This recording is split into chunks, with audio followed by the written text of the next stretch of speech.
बिस्मिल्लाहिर्रहमानिर्रहीम। आज के इंग्लिश सेंटेंस पैटर्न में हम लोग रिलेटिव एडवर्ब वेयर का इस्तेमाल करेंगे, जिसका मीनिंग होगा जहाँ। मिसाल के तौर पर हमारा जुमला कुछ इस तरह से होगा, ये फ्लैट है जहाँ मैं रहता हूँ। तो इसका ट्रांसलेशन होगा this is the flat where I live. आगे बढ़ने से पहले हम लोग रिलेटिव एडवर्ब वेयर के बारे में कुछ जानकारी हासिल करेंगे। ये दरअसल एक तरह से लिंकिंग वर्ड है जो दो सिंपल सेंटेंसेस को जोड़ता है, और ऐसी सूरत में इसका माना जो है कहाँ ना होकर क्या होता है, जहाँ होता है। इसे मिसाल के तौर पर मिसाल से आगे समझते हैं कैसे ये दो सिंपल सेंटेंसेस को जोड़ रहा है। इसमें दो सिंपल सेंटेंसेस हैं। पहला है दिस इज़ द फ्लैट, ये फ्लैट है, और दूसरा है आई लिव हियर, मैं यहाँ रहता हूँ।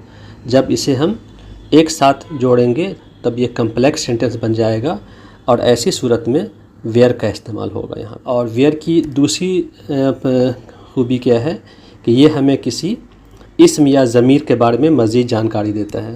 तो यहाँ पे फ्लैट जो है ये इस्म है, फ्लैट के बारे में ये वेयर जो है रिलेटिव एडवर्ब हमें ज़्यादा जानकारी फराहम कर रहा है। और तीसरी चीज़, ये रिलेटिव एडवर्ब वेयर हमें किसी मकाम या जगह के बारे में जानकारी देता है। इसका पैटर्न होगा, इसमें दो क्लॉजेज होंगे। पहला क्लॉज जो होगा वो यहाँ होगा जिसमें लास्ट में नाउन होगा, और दूसरा क्लॉज जो होगा वो वेयर से स्टार्ट होगा। तो मिसाल यहाँ आप देख रहे हैं, पहला clause this is the flat, और दूसरा क्लॉज है वेयर आई लिव। तो इसमें पहला वाला पार्ट जो है उसको हम लोग नाउन क्लॉज कहते हैं, क्योंकि इसमें फ्लैट नाउन का इस्तेमाल किया गया है। इसे मेन क्लॉज भी कहते हैं या इंडिपेंडेंट क्लॉज भी कहते हैं, क्योंकि ये इंडिपेंडेंट है। अगर हम दिस इज़ द फ्लैट भी बोल दें अगर, तो हमारा काम ये जुमला मुकम्मल है। उसके बरक्स वेयर आई लिव जो है ये रिलेटिव क्लॉज कहलाता है, क्योंकि इसमें रिलेटिव एडवर्ब वेयर का इस्तेमाल किया गया है। इसे एडजेक्टिव क्लॉज भी कहते हैं, क्योंकि इसमें ये नाउन फ्लैट के बारे में हमें इंफॉर्मेशन दे रहा है। और इसे डिपेंडेंट क्लॉज भी कहते हैं, क्योंकि ये दिस इज़ द फ्लैट जो क्लॉज था उस पर डिपेंडेंट है। वेयर आई लिव, जहाँ मैं रहता हूँ, ये जुमला मुकम्मल नहीं हो रहा है जब तक कि हम दिस इज़ द फ्लैट ना बोलें। और यहाँ आप देख रहे हैं कि रिलेटिव एडवर्ब एक्चुअली इसके ये तीन ही होते हैं। पहला होता है वेयर जो प्लेस को रेफ़र करता है, दूसरा होता है व्हेन जो टाइम को, और तीसरा होता है वाई जो रीज़न को रेफ़र करता है। अब हम लोग ट्रांसलेशन बनाएंगे। वह जगह है जहाँ हादसा हुआ। सबसे पहले बनाएंगे वह जगह है, तो वह डैट से शुरू होगा, डैट इज़ द प्लेस। अब यहाँ पे उसके बाद हम लोग वेयर का इस्तेमाल करेंगे जहाँ के बदले में, तो ये हो जाएगा वेयर। और लास्ट में हम लोग हादसा हुआ इसका ट्रांसलेट करेंगे। तो पहले हादसा होगा, ये एक अलग क्लॉज है, तो इसमें एक्सीडेंट जो है ये सब्जेक्ट है इसका, इस क्लॉज का, where the accident happened.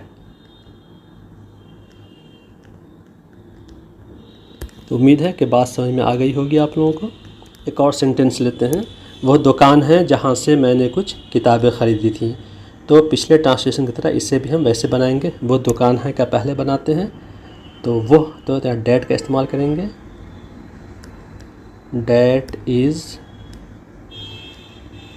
The shop. उसके बाद हम लोग किसका इस्तेमाल करेंगे, जहाँ से या जहाँ, एक ही बात है, वेयर। और उसके बाद मैंने कुछ किताबें ख़रीदी थी, तो वो आई से शुरू होगा सब्जेक्ट। उसके बाद वर्ब लगाएंगे, आई बॉट सम बुक्स।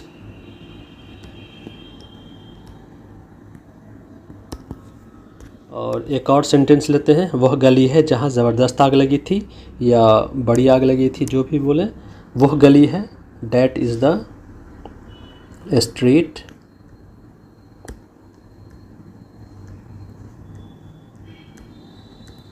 क्या बोलेंगे उसके बाद, वेयर, जहाँ को वेयर लगाएंगे। ज़बरदस्त आग लगी थी,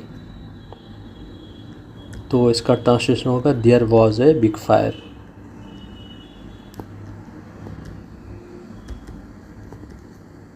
तो उम्मीद है कि इस तरह का जो पैटर्न आप लोगों को मिलेगा तो उसको आप लोग इंग्लिश में बहुत आसानी से बोल सकते हैं। इसे आप लोगों को घर पे करना है। वो थिएटर है जहाँ मैंने फ़िल्म देखी थी, और दूसरा है वह अस्पताल है जहाँ मेरा दोस्त भर्ती है, और एक और है मैं इस घर को जानता हूँ जहाँ वो रहता है। तो आप लोग इस वीडियो को पॉज करके पहले इसको ट्रांसलेट कर लें। आपके जवाबात तैयार हैं, इससे आप लोग मिला लें जवाबात कहाँ तक सही है।